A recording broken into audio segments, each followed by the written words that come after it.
राज्यातील 12,589 शेतकऱ्यांना भूमिहीन करून केवळ काही ठेकेदारांच्या हितासाठी शेतकऱ्यांच्या माथी शक्तीपीठ महामार्ग लादला जातोय। या शक्तीपीठास आमचा तीव्र विरोध असून शक्तीपीठ महामार्ग शेती बचाव कृतीच्या लढ्यास काँग्रेसचा पाठिंबा आहे। सर्व आंदोलनात काँग्रेस सक्रिय असणार आहे, अशी माहिती माजी केंद्रीय मंत्री प्रतीक पाटील, काँग्रेसचे जिल्हाध्यक्ष विक्रमसिंग सावंत आणि शहर जिल्हाध्यक्ष पृथ्वीराज पाटील यांनी दिली आहे।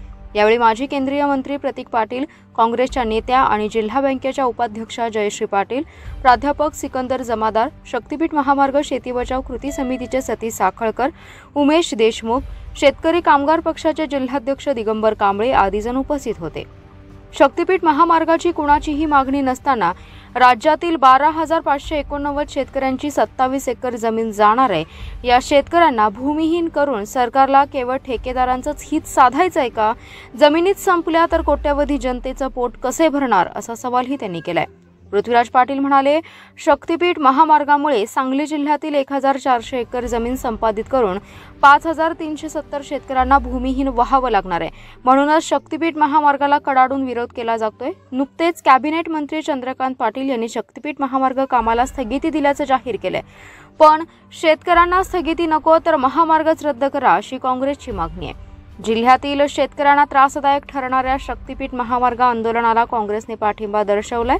शक्तीपीठ महामार्ग शक्तीपीठ विरोधी कृती समितीसोबत काँग्रेस आंदोलनात उतरणार असल्याचं प्रतीक पाटील यांनी सांगितलंय।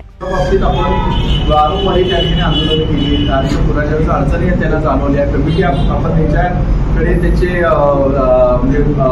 केंद्रामध्ये आहे ना, लोकांना जाणीव करून दिली। आता तो अलमट्टीचा प्रश्न त्यावेळेस होतो। अलमट्टी नंतर आता जेवढे हायवे झालेले आहेत त्या सगळ्या हायवेमध्ये ब्रिजेस हे भरीव ब्रिजेस आहेत, पोकळी नाही।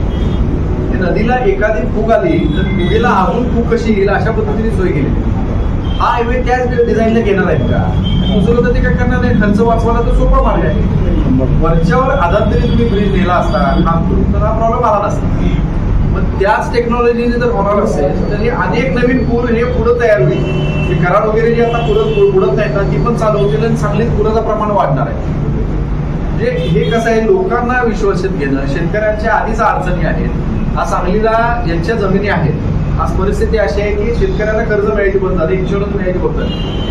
का नाही तर ते पूरग्रस्त जमिनी आहेत म्हणून नोंदच झाले। त्या ठिकाणी तुम्हाला दिलं, परत पूर आला पुढलं, मग तुम्हाला कसे इन्शुरन्सचे पैसे द्यायचे म्हणून ते मिळत नाही। आज कर्ज डिसिजन बँक देताना त्याचा विचार करते। ह्या अडथळे ऑलरेडी असताना नवीन एक पूल होणार आणि पद्मासारखे गावं ज्या ज्या लोकांना बाधित होणार आहे ही बाधित होणारच आहे। तिथं आहे माझ्या पुढं पण असत आहे, शिरोळ ऍक्च्युअली ज्या चुका शासनाने आधी केलेल्या आहेत त्यामध्ये तुम्हाला दुरुस्त करायला पाहिजे। म्हणजे हायवे जिथे नाशिक पूल आहेत त्यांना पोकळी खाली द्यायला पाहिजे।